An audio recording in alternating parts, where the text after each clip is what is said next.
Hey folks, Pirate Tiger here, and welcome back to Over the Alps, and a little respite on a little peninsula sticking out into a little lake in the fields at the foot of the Alps. I think we're at the foot of the Alps anyway. So we have Louisa with us. We've just made a daring and exciting and then suddenly very calm and beautiful balloon escape over the Alps.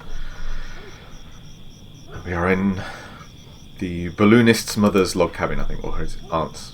I don't know. There was a little jetty in front of the cabin. We were sitting together, looking out over the lake. Stars filled the sky and flooded the surface of the water. Louisa had her arms hugged around her knees. She told me she would kill me. Oh, yeah. I said nothing. She was talking just fine. I said nothing, just sat by her side. Yeah. She kept trying to scare me. There were things she said she would do to me. She spoke quietly. But what could I tell her? She wouldn't have understood what made the transmitter special anyway. She shivered. I tried to tell her she had it wrong, that it was all a mistake. But she just kept threatening me and asking the same questions over and over, like a machine. That's the way they're told to do it. It's alright, you're free now. It was nothing personal. Yeah, I think this is probably the gentlest response. I was remembering what Control had said, Aubrey, if you recall it. That the Abwehr may be better resourced, but their agents only think in railway lines. They're no match for our corkscrew methods. They are all quite mad, Louisa said, seeming to agree. They believe in fairy tales, in master plans, in the Übermensch, in the Aryan race. But there are just bodies, a trail of bodies everywhere they go. Her words drifted across the lake and disappeared. I'm cold, Smith. I don't think we're ready to go inside. Take the blanket, I'll go inside. Okay, yes, this is maybe a bit taking advantage, but I mean, you can go this way and not take advantage. You can just be comforting. I'm hoping that's an option, because God, she just needs comfort and human contact and not taking advantage of. She turned to glare at me with hot, angry eyes. Tell me something, Smith. Would you say you were a good man? A man of honour? I would say so. Not really, no.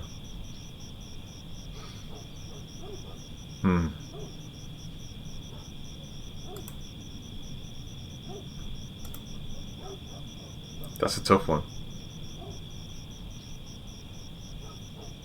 Have I been honourable in this playthrough? What have I done? I've tried to be kind. I left her father to potentially die because I was too concerned with saving her, knowing that she would be more concerned for her father. I've avoided using the pistol in almost every circumstance. I've certainly tried not to be murderous.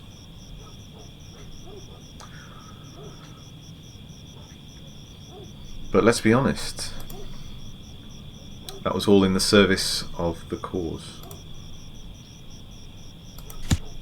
Am I a man of honour?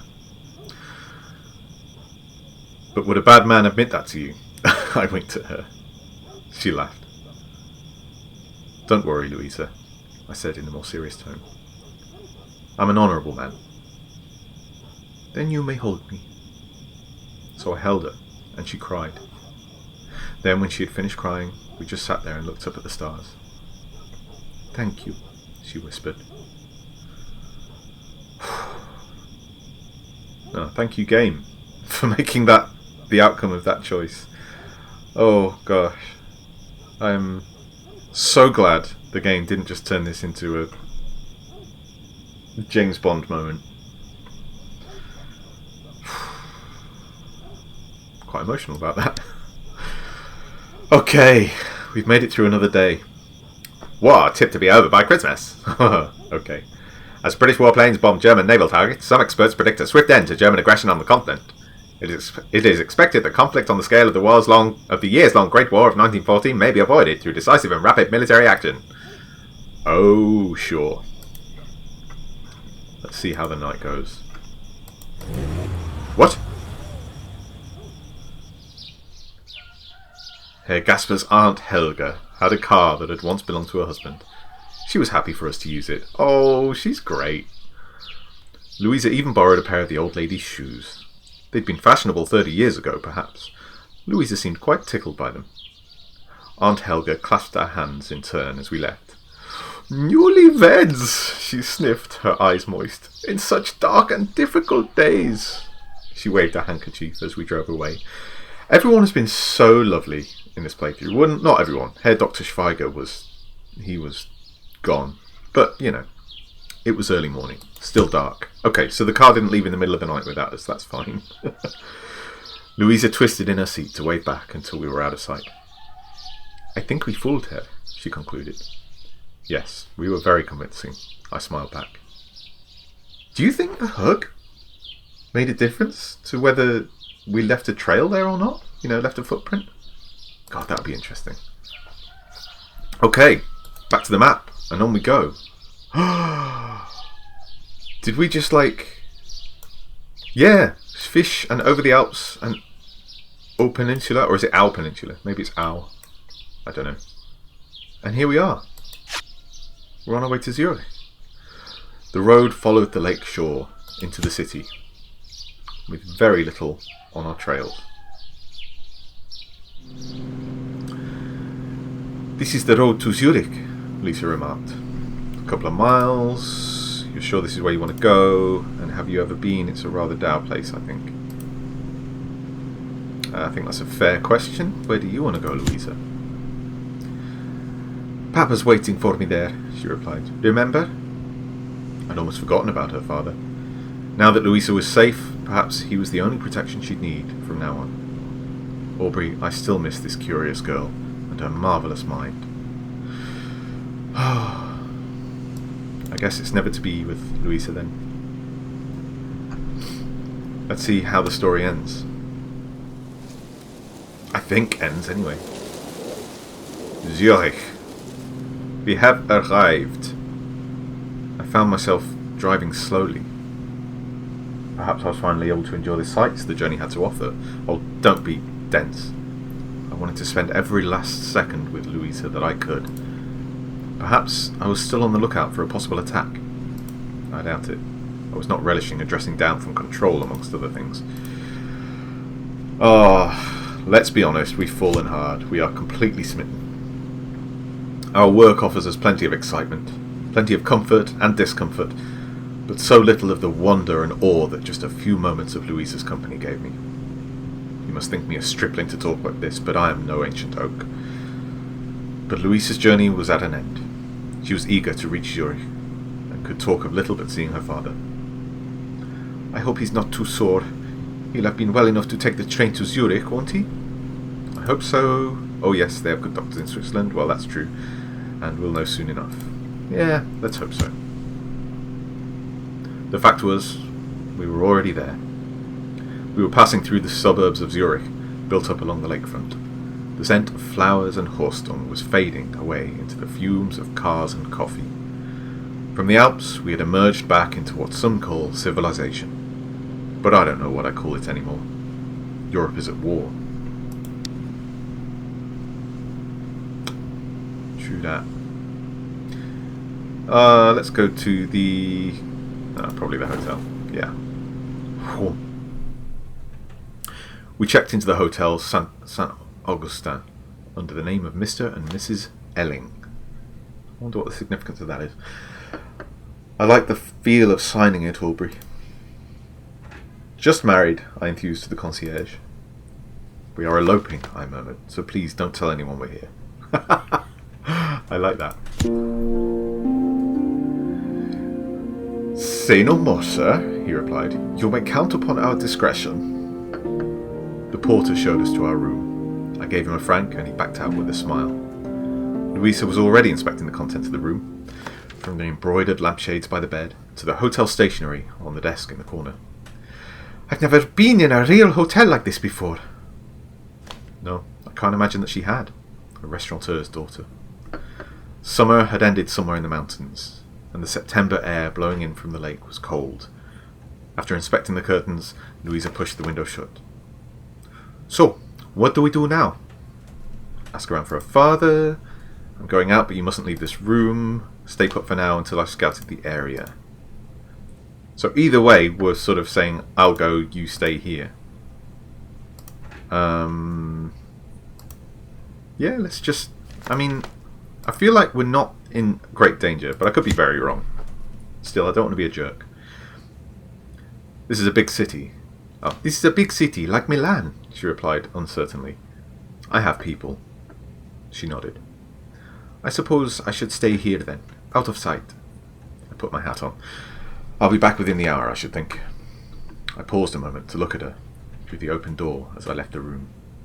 My Mrs. Elling, sprawled on the bed, shoes dangling from her toes, low sunlight streaming in around her. A moment of perfect beauty. The same feeling as I'd had in the hot balloon, the ground falling away, my heart lifting towards soft clouds. Oh, please don't end in tragedy. Please, please, please. Please, please, please, please. Where are we going? Rheinfeld Beer House. Is this control? It is control! Getting myself picked up by the local police was simple enough. I'm fairly sure I even recognised one of the men who nabbed me. The beer house was not as empty as the one in Rivera, but it still offered a good selection of dank corners. "Ah, there you are, Smith," my friend began. "Well done, old man. You've done a good job not rousing suspicion while you've been here," remarked. "I need your help with a few matters. This should be the last time. I've gotten the Italian girl with me. I think Control needs to know." A trickle of ash. "Really? Do go on." "She's seen the design of a Russian radio set. She's memorized it. The Nazis had occupied a disused military bunker in the High Alps. We left the German agent in the Central Alps, but she'll be coming after us. I think that's the most important thing right now. Possibly." "You're worried for the Italian girl's safety." Yeah, I am, actually.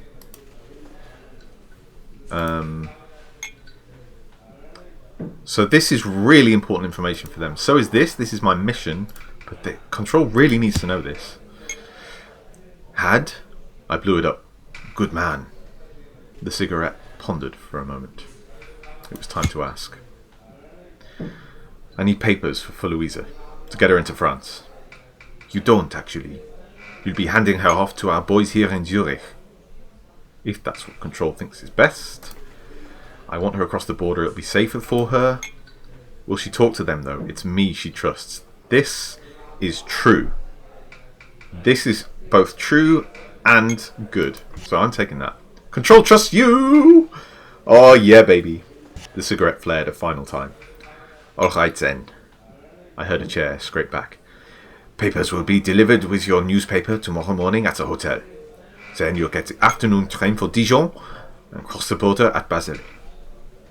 The cigarette was stubbed out and the room went dark. "Enjoy your evening, old man." Okay. This is good. We bought flowers. On Moulegassé, I passed a woman selling flowers from a stall. She had roses, but they looked a little tired, but also delicate bouquets of snowbells and primroses. "You're English, I think?" the woman began, speaking in German.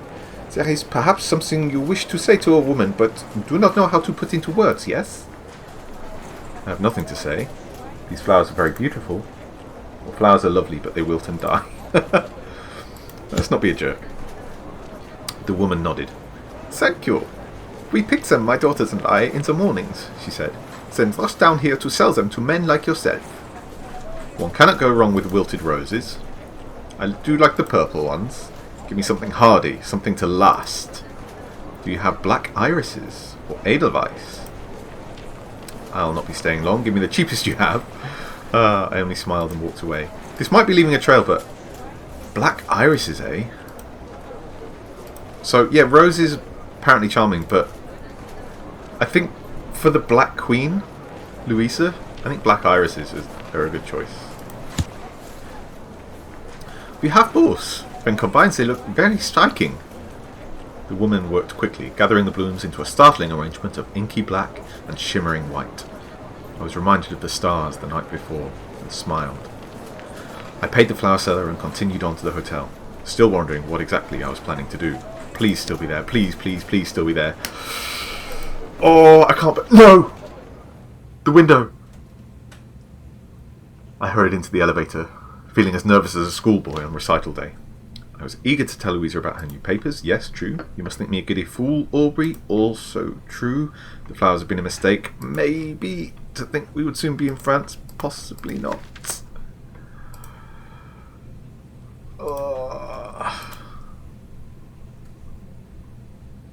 I don't know. I want to tell her about her papers, but she's gone. Oh no. I pushed open the door to the room. The first thing I saw was the curtain, flicking in and out of the open window in the breeze. Louisa? I stepped silently into the room. 1 step. 2. My shoes crunched on something. Broken glass. The window had been smashed. There was a trace of blood near the frame. Oh. Jumped out through the open window. I could picture it exactly. Let's go. Let's go. Let's just go. Let's go. And landed on the stairs of the fire escape. I heard the roar of an engine, the squeal of a car cornering too fast. I was out of the hotel and into a car of my own before the echoes had faded. Oh my god, not again! Fräulein Wolf, I will... Oh! On to Rheinfall? Really? We drove north at a breakneck pace. I thought it was over. It's not over. Oh god. I thought we'd made it. Oh! Come on, Rheinfall. We need to win Louisa back from the awful wolf. This is gorgeous. What is this place? Oh no, is this a final confrontation? Quick one, Aubrey. She drove north, about an hour. Then she came off the main road after Dachten. On the slower road I dropped back. Wanted her to think I'd overshot. She'd parked at the Rheinfalls. Waterfall, right on the border. There's a narrow bridge behind the castle, and it's as good a place as any for this. The final showdown. Can't see her. She must be near the bridge. Not sure what she's waiting for. Still persuading Louisa not to scream for help, or giving her one last chance to talk on neutral ground. As soon as she appears I'm charging, or if I get a clean shot with the Mauser I'll take it. I think we need to be prepared to kill her. I think it's that serious. Failing that, I'm going in. Over the edge. Into the water. I'll give this to a passerby. There's a few about, holding picnics at the falls. Ha. Tell Control the Abwehr is sharper than he thinks they are. Or nice writing to you, Aubrey. This is it. This is the end. One way or another, this is it.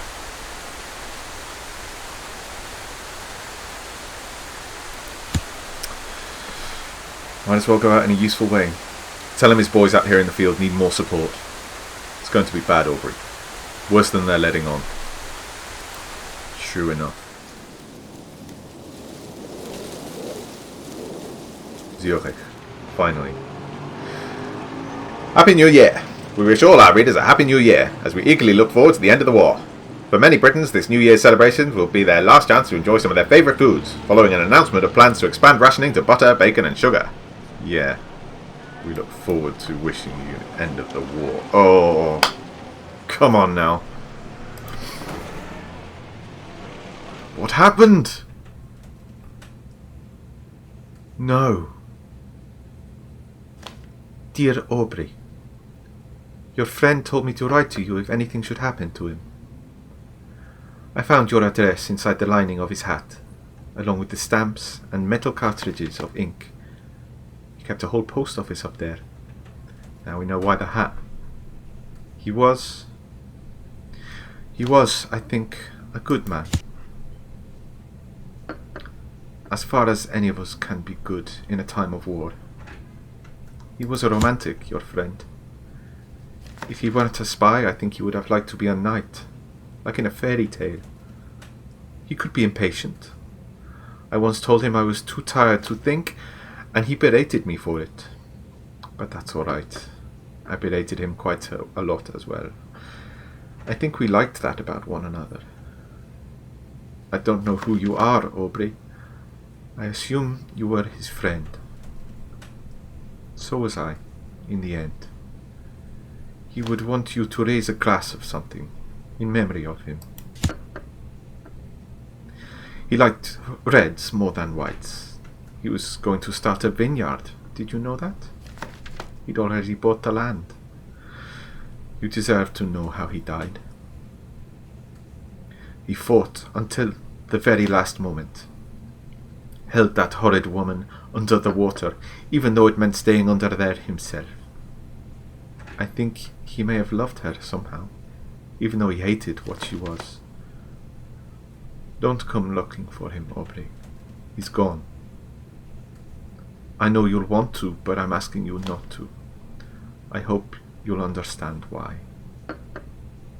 I'm going to go somewhere where I can build a wine press and 10 vines, as far away from the war as possible. One day I'll send you a case. Is she saying I'm not dead? Is she hinting that the war is over for us, that we're leaving together? Then you'll know I'm safe. Take care, my friend.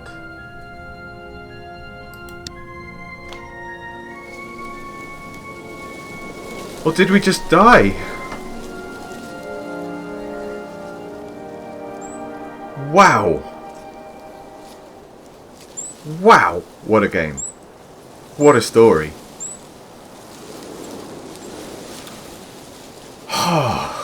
Matthew, Joshua, Samuel, fantastic work, all of you. That was exceptionally well written. John Ingold, no surprise at all. And Catherine Neal. I don't know Nicholas or Harry. John Ingold, I think, is the lead writer or narrative designer of Inkle Studios.